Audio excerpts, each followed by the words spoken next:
দেখতে এসছি অম্বিকা কালনায় 108টা মন্দিরের শিব দেখাতে পারছি না, কিন্তু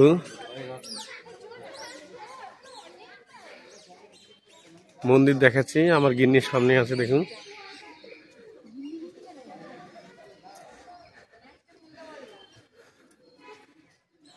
অপূর্ব দৃশ্য।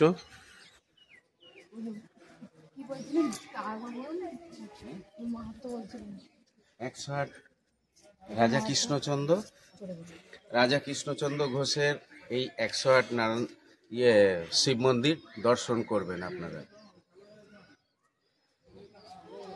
এখানে আছে, বর্ধমানে আছে।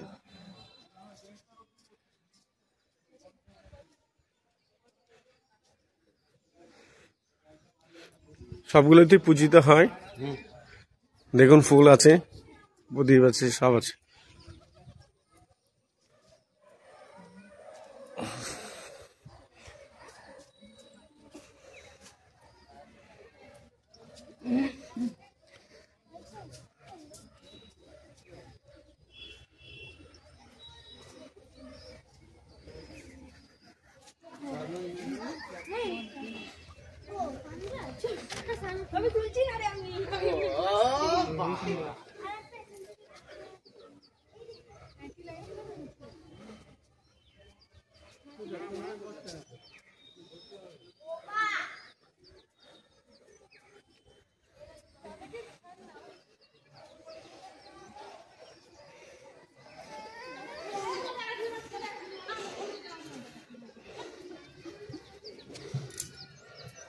আমি তো ঘুরে যাচ্ছি। 27 হয়েছে, 28, 29, 30। একই রকম, দেখুন, পুরো একই রকম। এটা পুরোটা রাউন্ড করা রয়েছে, 108টা মন্দির এখানে পুরোটা রাউন্ড করা আছে। মাঝখান দিয়ে আবার রয়েছে, আর এখানে গার্ডেন টাইপের আছে, মাঝখানেও এখানে আছে।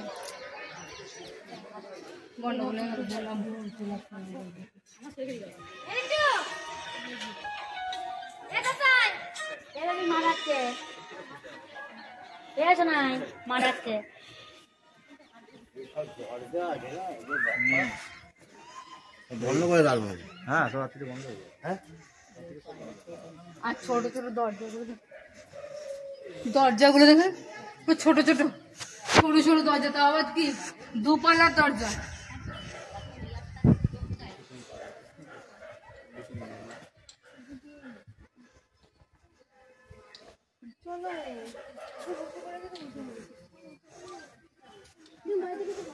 এটা পুরোনো দিনের তো, একদম মানে ইটগুলো দেখে পুরো বোঝা যাচ্ছে ভেঙে ভেঙে পড়েছে, কতটা হচ্ছে পুরোনো।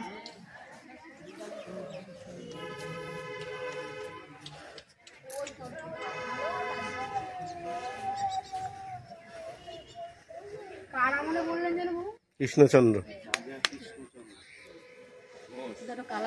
রাজা কৃষ্ণচন্দ্র ঘোষ, উনি এটাকে পুরোটা প্রতিষ্ঠিত করেছেন। একটা করে হচ্ছে। আপনারা ভাবছেন সব এক, কিন্তু এক, সব আলাদা আলাদা।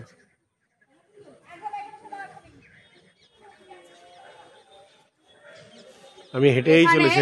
108টাই হচ্ছে মন্দির আছে রাজা কৃষ্ণচন্দ্র। এখানে 108টা শিব মন্দিরই হচ্ছে প্রতিষ্ঠিত করেছিলেন।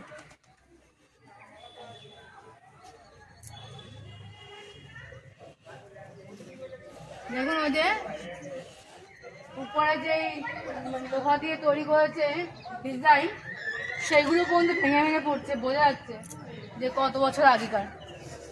এখানে ইটগুলো দেখে বোঝা যাচ্ছে, ডিজাইন গুলো দেখে বোঝা যাচ্ছে। ছবি তুলে, চারটে ছবি তুলে।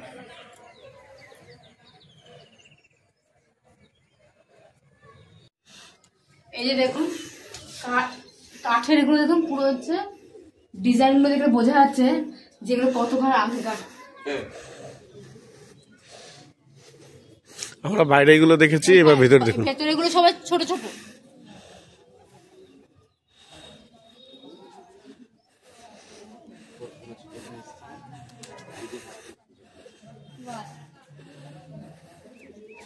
ওই প্রথমটা আর শেষের একদম দাঁড়া রুখতে সব কিছু নিয়ে এসেছি।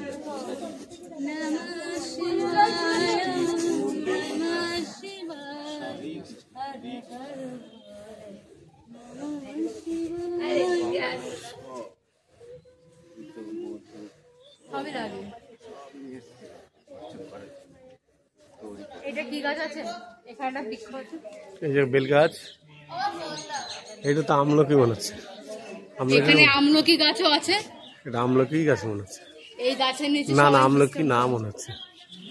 আমলকি গাছই আছে। এটা আমলকি আছে।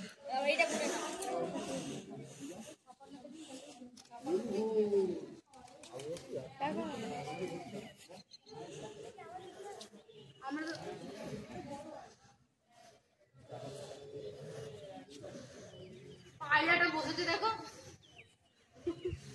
পায়রাটা বসেছে।